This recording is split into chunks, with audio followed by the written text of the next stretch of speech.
Hello everybody, you've reached a channel for Uniform Bright. I'm an expert witness and an expert consultant in the uniform rental industry, and I typically help business owners who are having problems with uniform rental companies such as Cintas, Aramark, Vestis, Alsco, unifirst, all of the majors.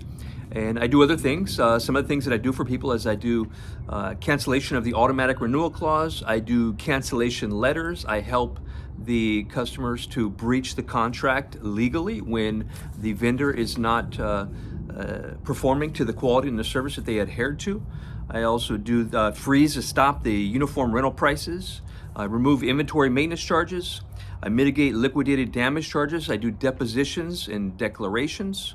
I do expert consultant report writing when it's necessary. And I also represent people in arbitration hearings and in state court and federal court as well.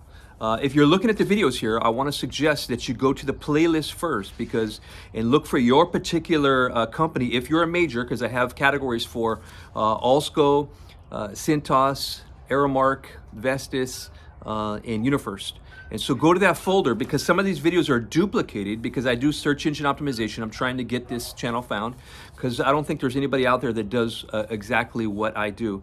And so especially also, once you find your folder, also go to Dirty Tricks of the Uniform Rental Companies. There's some good videos there that aren't in your respective folder. And also the miscellaneous videos. Go to that playlist as well. I work remotely or I work on site if you're local. If it's a big account, I will fly to you and work on site if the case is big enough. I'll try to keep my videos short because I respect your time. And I just so you know, I'm fully 100%. I speak Spanish, so I can talk to you. I can speak Spanish. I can talk to your employees. I can get declarations. I am fully qualified to help you against the uniform rental company. So like, subscribe, and share my channel. And I look forward to talking to you soon.